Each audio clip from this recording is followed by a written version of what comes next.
bonjour à tous. On va vous présenter la Fiat Grande Panda. Donc, bon, on va pas faire une présentation, voilà, j'ai été présenté 50 fois sur YouTube.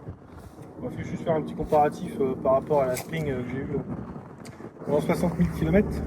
Donc, sachant que je l'ai payé le même prix qu'une Spring. Celle-là elle vaut quand même 27 000 € à la base. Avec toutes les remises, j'ai réussi à l'avoir au prix d'une Spring à 20 000 €. Je expliquerai après comment, mais bon, maintenant malheureusement, le bonus ayant changé, c'est plus possible. Sauf si vous prenez la Red, donc la version de base, vous pourrez atteindre à peu près le prix de la Spring. Donc, par rapport à la Spring, déjà rien qu'à l'avant, on peut voir qu'on a des radars avant. Déjà c'est bien. Alors, pour la Spring, par contre, je préfère préciser, moi j'avais la 45 chevaux première génération. Donc après vous adapterez par rapport à la nouvelle génération, par rapport à ce que je vous dis. Parce que je sais qu'ils ont fait quelques modifications, quelques trucs un peu en plus quand même. Les radars de recul, d'avant, pardon.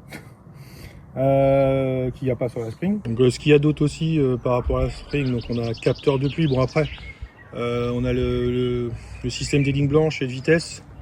Alors franchement, je sais pas si c'est obligatoire.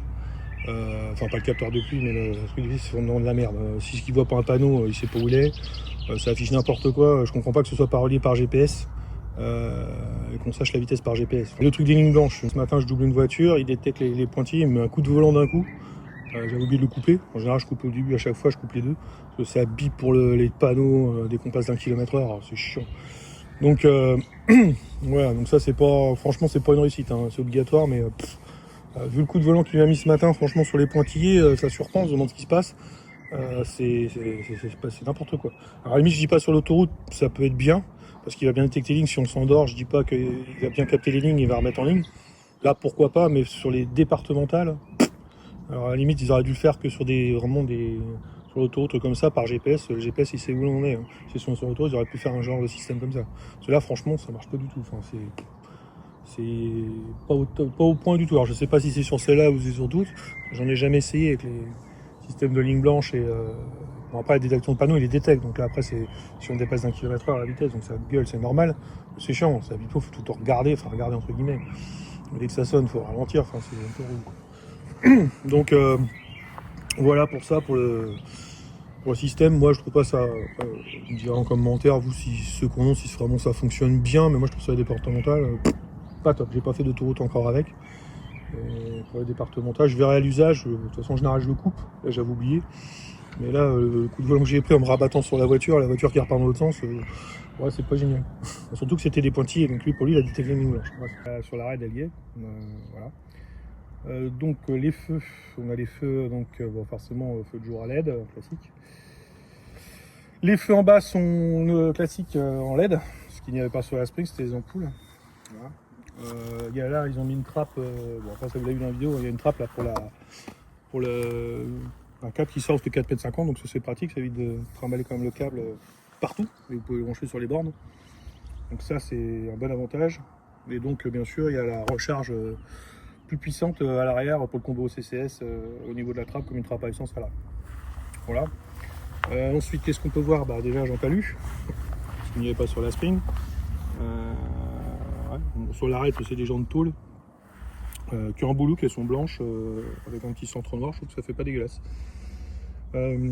Donc là, par rétro-électrique, donc des givrants et rabattables, ce qu'il n'y avait pas sur la Spring. Ils étaient juste réglables et il n'y a même pas le dégivrage. C'est un peu chiant en hiver, c'est vrai que c'est pas une grosse option, mais c'est vrai qu'on est habitué à maintenant ce que les rétros dégivres, c'est vrai que quand ils sont gelés, c'est un peu chiant. Donc voilà, on va continuer. Donc toujours par rapport à la Spring, là, feu arrière tout en LED, c'est LED full. Voilà. Donc pour l'arrière, on a bien sûr sur la Spring incité les ampoules. Là, donc caméra de recul à l'arrière plus les radars. Ça par contre sur la Spring pareil avec une petite caméra et les radars. Donc pareil sur la version Red, donc de la Panda, par contre vous avez la petite partie qui en a lu, l'année noire. Vous avez pas la caméra, ils ont supprimé la caméra de recul par contre. Il n'y a pas le béquet, et les barres de toit. Voilà. On va dire que c'est la grosse différence en extérieur par rapport à la version Red. Voilà, c'est le seul truc. Donc c'est pas une grosse différence. Chacun fait comme il le sait. Ensuite, côté intérieur. Donc côté intérieur, donc le CarPlay. Ça, il était aussi sur la Spring. Le CarPlay était sur la Spring. Mais bon, c'était avec un fil, là, il n'y a pas besoin de fil. Après, sur la nouvelle génération, je ne sais pas ce qu'ils ont fait. Donc voilà, pareil sur la Red, tout ça existe. Je crois que sur la Red, ils ont juste supprimé la coudoir centrale et il y a des prises USB à l'arrière pour recharger le téléphone, c'est tout ce qu'ils ont fait. Et la couleur du siège qui change, mais ils ont la même forme, tout pareil. Voilà, donc de mémoire, c'est. Et puis je crois qu'il y a ça aussi sur la box, qui est pas la même du tout. Voilà. On va voir l'arrière, forcément, l'arrière il y a beaucoup plus de place que sur la Spring. Voilà. On n'a pas encore on n'a pas encore eu les tapis de sol parce qu'en fait normalement ils les mettent dans le coffre d'habitude, mais là c'est une livraison, ça sera une livraison après. Donc on ne devrait pas tarder à les recevoir. Ça va faire une semaine qu'on a la voiture.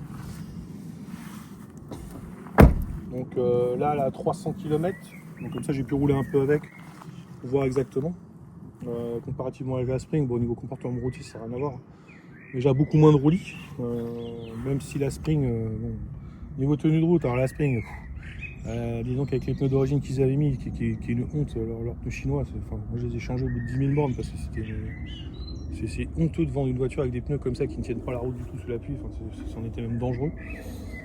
Sur le sec ça tenait à peu près, mais alors les pneus ils hurlaient dans les ronds-points à 30 km/h dans le rond-point, tellement que les machins n'en pouvaient plus. Donc moi je les ai changés au bout de 10 000 bornes, j'en avais ras le bol. Et bon, par contre, après, au niveau de tenue de route sur la Spring, on peut pas dire, elle avait quand même gagné tenue de route. Mis à part beaucoup de roulis. Mais avec les pneus, ça faisait, on va dire que ça améliorait grandement le truc. Ça faisait le taf. Là, par contre, forcément, au niveau de puissance moteur, ça n'a rien à voir. Bon, moi, j'avais la 45 chevaux, j'avais pas la 65. Là, forcément, pour doubler, c'est beaucoup plus simple, il y a plus de puissance. Et je trouve qu'elle consomme moins. Bon, après, la batterie est plus grosse aussi, il faut avoir. Ils n'ont pas mis les pics de consommation, donc je peux pas le savoir, mais je vous l'invite. Je trouve quand même que par rapport au parcours que je faisais avant pour aller au boulot et tout, la consommation au niveau pourcentage est beaucoup plus faible. Voilà, parce que j'ai quasiment 4 à 5% de moins sur un aller de consommation. Après sur la Spring j'ai eu beaucoup d'accastillage, voilà, ils m'ont changé la baie de pare-brise, ils m'ont changé l'antenne qui avait terni au bout d'un an. J'ai pas eu de soucis mécaniques, franchement sur la Spring j'ai rien à dire, hein. Elle a fait 60 000 km, mis à part ils m'ont changé 2 fois la batterie parce qu'elle sulfatait, et la dernière fois ils ont même été obligés de repeindre carrément le bac à batterie parce que ça avait bouffé carrément la peinture du bac à batterie. Donc du coup voilà, donc tout ça c'était passé en garantie. Donc à part aussi les mousses, j'ai eu les mousses 2 fois qui m'ont changé. Il a fallu batailler parce qu'ils me disaient que c'était un rongeur, mais j'ai dit non c'est pas un rongeur, genre on met des mousses, c'était pas un rongeur, on voyait qu'elles se dégradaient par elles-mêmes. C'est les mousses qui sont sous les pare-boues pour le bruit. Sinon mécaniquement franchement j'ai rien à lui reprocher, toute la tenue sans problème. Voilà. Après que dire de plus. Donc du coup par rapport à la Spring aussi ce qui change c'est que là il y avait les 4 vitres électriques sur la Spring, mais vous pouvez pas les commander de l'avant. C'était pas très pratique, alors il suffisait que quelqu'un oublie de leur faire rien, il fallait remettre le contact, la porte, c'était un bordel. Bon, après ça arrivait pas souvent, mais petit inconvénient quoi. Voilà. Puis bon, après c'est vrai que celle-là fait quand même un peu cossu. C'est pas pareil quoi. Bon, c'est sûr que dans la logique, elle est beaucoup plus chère. Hein. Elle vaut quand même 7 000 € de plus normalement. Par contre, la Red, je disais, qui est moins optionnée entre guillemets, elle est à 25 000 et si vous négociez bien avec les aides de l'État et tout, je pense que vous allez toucher une télévision Spring. Donc voilà. Donc comparativement, moi je l'ai payé normalement avec 27 000 €. Donc j'ai eu 4 000 des aides de l'État plus 3 000 en plus. J'avais une aide pour l'État qu'on peut avoir de 3 000 €. Au moment où je l'ai commandé en octobre, donc j'ai pu bénéficier de ça parce que maintenant forcément ça a été réduit. Le concessionnaire m'a fait 500 € de remise on l'a commandé quasiment le premier jour, on l'a commandé le premier jour, on pouvait la commander. Donc il y avait une remise de départ, c'était de 500 €. Et normalement j'aurais dû l'avoir mi-janvier, à la base elle était lancée et je l'ai reçue il y a une semaine. Donc pour tout le retard et tout, bon on a renégocié un peu, il m'a fait 600 € de remise en plus. Donc franchement super honnête, voilà. Par contre c'est vrai qu'il était quand même transparent malgré tout à chaque fois. Voilà, donc, au début on lui avait annoncé ça, mais après lui m'a dit de toute façon on l'aurait pas en temps et en heure. Malgré tous les retards qu'il y a eu, il a toujours été honnête en me disant voilà on en est là, etc. Il n'a pas dit on l'aura à telle date pour me dire on l'a et après on l'a plus. Voilà, à partir du moment où on sait qu'il y a eu du retard, on m'a dit il y aura du retard, mais on ne sait pas exactement quand on les aura. Voilà, donc pour continuer sur le tarif, encore moi j'ai pris l'option, donc j'ai pris une garantie 5 ans et 100 000 km, donc qui était à 700 euros. Sinon j'aurais eu encore 700 euros de moins sur la voiture, donc je l'aurais payé encore moins cher. Moi j'ai préféré prendre l'extension de garantie parce que vu la fiabilité des véhicules récents, même si les électriques sont, on dirait entre guillemets, ils n'ont pas tous les problèmes des thermiques, etc. Mais bon, vu la fiabilité du groupe Stellantis en ce moment, j'ai préféré assurer le coup et voilà. Alors, est-ce que je la garderai jusqu'au bout? Je sais pas. Au pire, de toute façon, ça bénéficiera sur une autre personne. Pour la revendre, ce sera pas plus mal. Voilà, on verra, on n'en est pas encore là. Donc là, ouais, 300 km pour l'instant. Donc pas de problème, hein, franchement, super agréable à conduire. En plus, la régénération est énorme, franchement, si on gère bien les... Si on anticipe un peu, entre guillemets, quand les personnes s'arrêtent ou quand il y a un feu rouge, franchement, les freins, on s'en sert, mais alors, vraiment, quasiment pas. Très très peu. Donc c'est bien. Alors c'est peut-être pour ça aussi qu'elle consomme moins, parce que c'est vrai qu'elle régénère énormément. Donc on voit vraiment qu'il y a un bon frein par rapport à la Spring qui n'était pas aussi puissant. Donc je pense que la régénération va être plus importante. Donc, après les consos et tout, normalement devraient apparaître, parce qu'après Stellantis doit faire des mises à jour. Et normalement ça devrait apparaître sur des... on verra. Bon, après c'est pas grave, le plus important c'est quel pourcentage et ce qui reste en kilomètres, le reste pas le plus important. Donc voilà, au niveau freinage, par contre là on est défini 4 disques, donc c'est vrai que c'est quand même mieux que sur la Spring que des tambours. C'est quand même mieux au niveau freinage. Les pneus, là c'est des vrais pneus, hein, c'est du Goodyear, c'est pas du pneu chinois qui tire pas la route. Donc voilà. J'ai même vu qu'ils faisaient maintenant des pneus carrément spécial électriques, je savais même pas que ça existait. Donc je suppose que c'est pour le frottement, le roulement, pour qu'il soit moins... qu'il y ait moins de frottement, que ça consomme moins, je pense, je sais pas. Je me suis pas renseigné là-dessus encore pour savoir pourquoi, mais bon, il y a forcément une raison. Donc voilà. Donc non, si c'est fiable, je pense que ce sera une bonne petite voiture. Franchement, elle est confortable. Franchement, ouais. Comparativement par rapport à la Spring, rien à voir. Puis beaucoup plus grande, surtout même à l'intérieur. C'est beaucoup plus grande. Mais franchement, je la voyais moins grande que ça par rapport aux dimensions. Je pensais que même l'habitacle serait moins grand, mais on est vraiment à l'aise dedans. Ouais, même la voiture elle-même fait quand même grande. On a été l'essayer aux journées portes ouvertes, puisqu'ils en avaient reçu pour les journées portes ouvertes. J'avais pas eu cette impression, c'est vraiment la conduite. Bon, après, on l'avait essayé sur 20 km. Hein. Donc là, la conduisant, c'est vrai qu'elle est pas du tout, c'est pas du tout pareil. C'est pas du tout pareil. Donc bon, on verra en suivant dans le temps ce que ça va donner. Je vous tiendrai au courant s'il y a des trucs qui merdent, machin. De toute façon, après, je suis inscrit sur un forum aussi de Fiat. On verra si eux, au niveau fiabilité, c'est pas mal. On verra ça. Donc voilà, écoutez, pour la présentation, je crois qu'on a fait le tour, hein, parce que de toute façon, je vais parler aussi de l'arrêt au niveau des tarifs, par rapport à la Spring aussi, donc on verra par la suite ce qui se passera dessus, s'il y a des problèmes et des machins, je vous tiendrai au courant. Voilà. Là, j'attends plus que maintenant les tapis de sol et les boîtes, parce qu'il y a des espèces de boîtes dans les rangements en plastique. Bon, je suppose que j'utiliserai, ça se met dedans. On les voyait sur les présentations.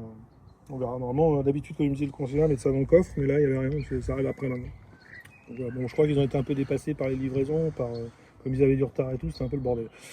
Mais bon, elle est arrivée, et en plus, c'est la seule qui est arrivée, parce que le concessionnaire en attendait 4.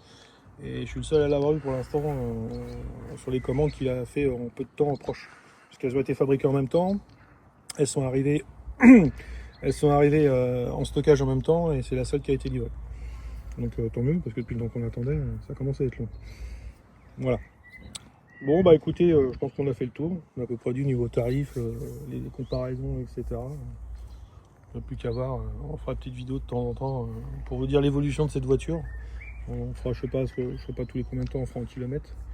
Peut-être un premier à 1000, genre à la moitié 5000, peut-être 10 000, on verra. Peut-être faire comme ça déjà. Je vous dirai les suivis, les problèmes, s'il y a des trucs qui ont changé, etc. Voilà, je pense qu'on a fait le tour. On va s'arrêter là pour la vidéo. Allez, à bientôt pour une prochaine vidéo.